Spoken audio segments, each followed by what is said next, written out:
Hi everyone, welcome back to my channel. Good morning সবাইকে। সবাই কেমন আছো? আশা করছি সবাই খুব ভালো আছো। তো দেখো, সকাল সকাল দুধ চা রুটি খেয়ে দিনটা শুরু করলাম। আজ থেকে 7 ডে চ্যালেঞ্জ নিলাম। তো ডে 1-এ কী পড়বো তার একটা টু লিস্ট বানিয়ে নিলাম। দেখো, প্রথমে এই যে life science, math, English class 10 এবং 9 দুটো, এবং ফিজিক্যাল সায়েন্সও ক্লাস 9, 10, তারপর জিকে, ইংলিশ, এগুলো আজকে সারাদিন পড়বো। তার জন্য টু লিস্টটা বানিয়ে নিলাম। দেখো, তো প্রথম ধরলাম ক্লাস 10-এর জীবনবিজ্ঞান ও পরিবেশ, সাঁতরা পাবলিকেশন থেকে। তো চেষ্টা করেছি যে যেই টপিকটা ধরবো তো 1 ঘন্টা বা 2 ঘন্টাও সেটা পুরোটা পড়ে কমপ্লিট করার চেষ্টা করব। তো দেখো, ক্লাস 10-এ লাইফ সায়েন্সে যে চলন গমন চ্যাপ্টারটা খুবই ইম্পর্টেন্ট। আমি বলবো যে লাইফ সায়েন্স ক্লাস এবং 9, 10 দুটোই সব চ্যাপ্টারই খুবই ইম্পর্টেন্ট, পুরো খুঁটি খুঁটি পড়তে হবে। তো দেখো, থিওরিটা পুরো খুঁটি খুঁটি পড়ছি, এখন কোনো এমসিকিউ পড়বো না। তো আগে থিওরি পার্টটা ভালো করে পড়ার চেষ্টা করছি। তো এই টপিকটাকে প্রতি বছর কোশ্চেন আসে, তো আগে ভেবেছি আগে ভালো করে পড়বো, তারপর প্র্যাকটিস সেট হোক বা এমসিকিউ বই ধরবো। তো তোমরা দেখতে পাবে কীভাবে পড়ছি না পড়ছি। তোমাদের লাইফ সায়েন্সটা কেমন লাগে অবশ্যই কমেন্ট করে জানিও। দেখো, লাইফ সায়েন্সটা আমার পড়া হয়ে গেল, এখন বাজে 9টা।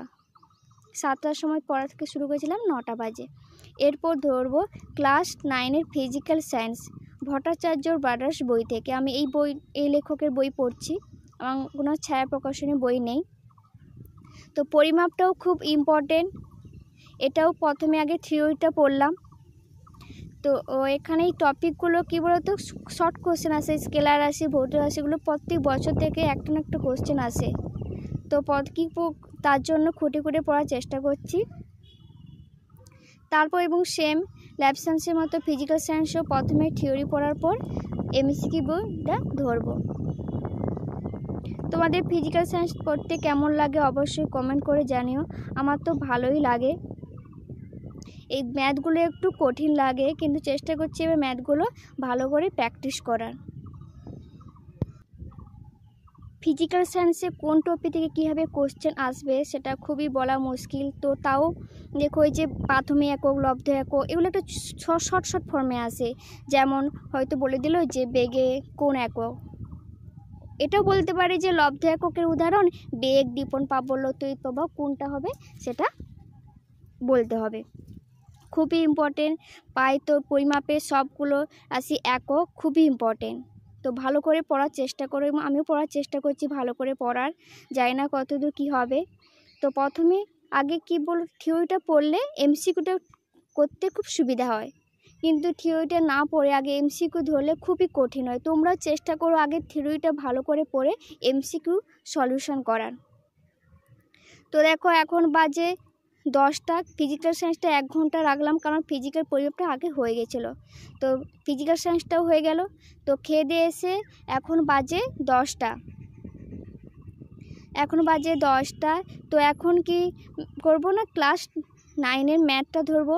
এই ম্যাথের এই যে বৃত্তের পরিধি, ক্ষেত্রফল, লম্ববৃত্তাকার, চোঙ, শঙ্কু খুবই ইম্পর্টেন্ট চ্যাপ্টারগুলো। প্রায় প্রতি বছর কোশ্চেন আসবেই, এতটাই ইম্পর্টেন্ট চ্যাপ্টারগুলো। এগুলো কী বলতো, আগে সূত্র ভালো করে মুখস্থ করতে হবে, তারপর কি বলছে গণিতটা যদি ভালোভাবে বোঝা যায় তাহলে সহজেই গণিতগুলো হয়। আমার গণিত তেমন ভালো লাগে না, এর জন্য বারবার চেষ্টা করছি, বারবার প্র্যাকটিস করে আয়ত্তে আনার। তো বৃত্তের পরিধিটা আমার হয়ে গেল, পুরোটা কমপ্লিট। চেষ্টা করি পুরো টপিকটা আজকে, কারণ টার্গেট নিয়েছি যেটা ধরবো, যে চ্যাপ্টার ধরবো পুরোটা কমপ্লিট করার। তো এরকম বৃত্তের পরিধিটা হয়ে গেল। এই short question A to Z সবই করলাম, শর্ট কোশ্চেনগুলো বেশি ইম্পর্টেন্ট। দেখো, টু লিস্টে আমার ম্যাথটাও কমপ্লিট হয়ে গেল। তো বন্ধুরা দেখো, এখন স্নান করে রেডি হয়ে খেয়ে দিয়ে বেরিয়ে পড়েছি ডক্টর দেখাতে। আমাদের এর পাশাপাশি একটা হসপিটাল আছে, সেখানে যাব ডক্টর দেখাতে। এখানে দেখো ডক্টর আসে 12টা থেকে, আর এখন যাচ্ছে আমার 12:30 বেজে গেছে। জানি না কখন প্রচণ্ড ভিড় হয়, কখন ফিরবো জানি না। তো দেখো, ভিডিওটা কন্টিনিউ দেখতে থাকো। চলে এসেছি হসপিটালে, আর এখানে দেখো সবাই লাইন দিয়ে দাঁড়িয়ে আছে, কি ভিড় দেখেছো। তো বন্ধুরা দেখো, এখন আমার ডক্টর দেখানো হয়ে গেছে, আমি বাড়ি চলে যাচ্ছি। তো তারপর দেখো বাড়ি চলে এসেছি। আর আমাদের গ্রামে আজকে অষ্টপ্রহর হচ্ছে, গৌরাঙ্গ ঠাকুর এসছে, তো সেখান থেকে ভোগ নিয়ে এসছে, আজকে এগুলো খাওয়া হবে।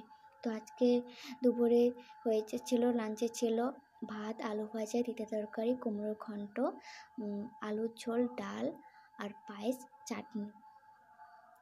তো খেতে খেতে 3টে বেজে গেছে, লেট হয়ে গেছে, তারপর ঘুমিয়ে গেছিলাম।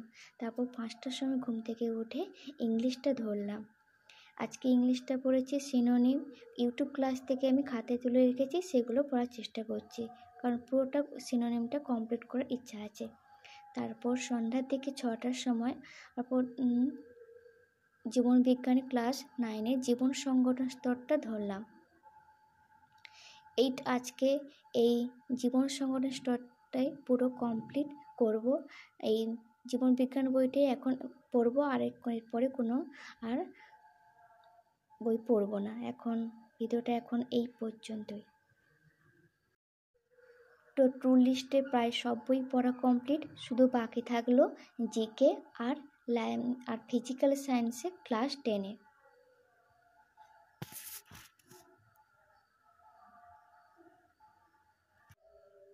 বন্ধুরা, তোমাদের আগে বলেছিলাম যে আজকে আমাদের গ্রামে গৌরাঙ্গ ঠাকুর এসছে, আজকে আমাদের গ্রামে অষ্টপ্রহর হচ্ছে। তো বাড়িতে কুটুম অলরেডি ভর্তি, আর জানো তো মাইক টাইক বাজছে, আজকে অনুষ্ঠান আছে, তার জন্য আর বেশিক্ষণ পড়তে পারলাম না। তো স্টাডি ব্লগটা কেমন লাগলো অবশ্যই কমেন্ট করে জানিও। আর এখন ভিডিওটা এখানে স্টপ করছি, আজকে আর রাত্রে পড়বো না। তো কেমন লাগলো অবশ্যই কমেন্ট করে জানিও। আর যারা চ্যানেলটিকে সাবস্ক্রাইব করোনি, চ্যানেলটিকে সাবস্ক্রাইব করে দিও। আর দেখা হচ্ছে নতুন কোনো স্টাডি ব্লগের সঙ্গে। ততক্ষণে সবাই ভালো থেকো, সুস্থ থেকো এবং সাবধানে থেকো। ধন্যবাদ।